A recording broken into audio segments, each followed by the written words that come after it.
Hi, I want to show you what I use to cook and make sure that it's easy cleanup and it cooks really well. This kind of pot, it's got a lot of space. What I do is I put some oil in it, whatever kind of oil you like, and it has its cover. Whatever kind of oil you like, olive oil, butter, and I'll just take, and it's big. Let me show you, for example, I have this big squash. I can put that in it, but I'd cut that up. If you're into eating meat, you can put a piece of meat in it and cut up some potatoes, carrots, onions, celery, put it all in there together. Or if you're not into eating meat, just put the vegetables in it. And I stick it in the oven. Grease on the bottom first, cut up vegetables, and then we have a lot of different spices that put in whatever you like. If you just like salt and pepper, if you like no spices, put that in. You can add a little tiny bit of water, stick it in the oven at about 300 or 350 with a cover. It cooks, it's all ready in about an hour. You got a lot of room here to make a lot of stuff for a lot of people.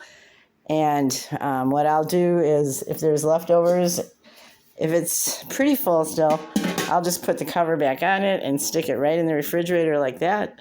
If it's only got a little bit, then I'll put that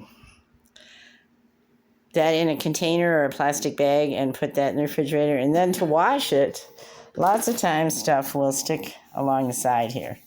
And I can just soak that with a little bit of soap in it and come back to it, and it cleans up marvelous. It's this blue stuff, and I've got a couple of different pans that are like that. Don't buy it new. Just go get to a thrift store and pick them up. That's what I've done. They last forever. They're great. They're fantastic. The other thing I like to use is these glass pans.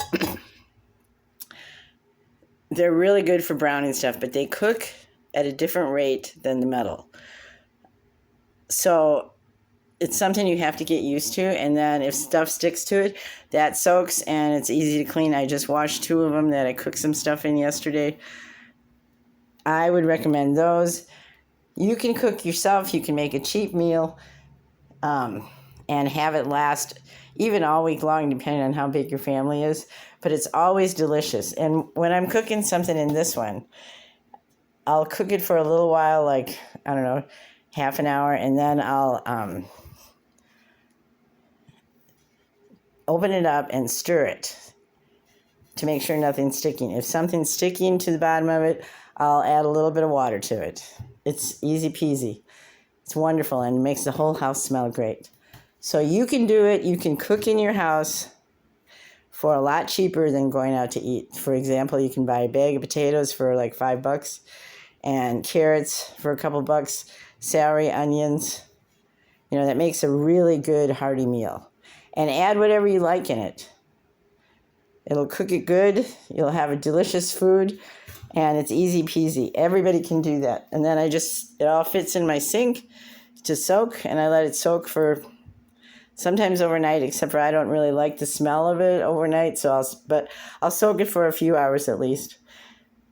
And voila, and you don't have to have special dishwashing detergent to soak it. I know they advertise some of them like that.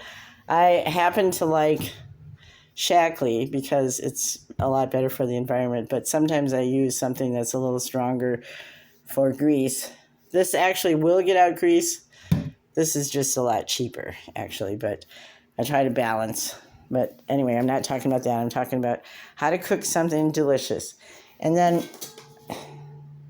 you know, when you have this thing that's full of food, and you open it up and the smell goes all over and everybody looks at it, it makes everybody in your house happy, and it'll make you happy. All right, I'm grateful for you, and I'm here at your service.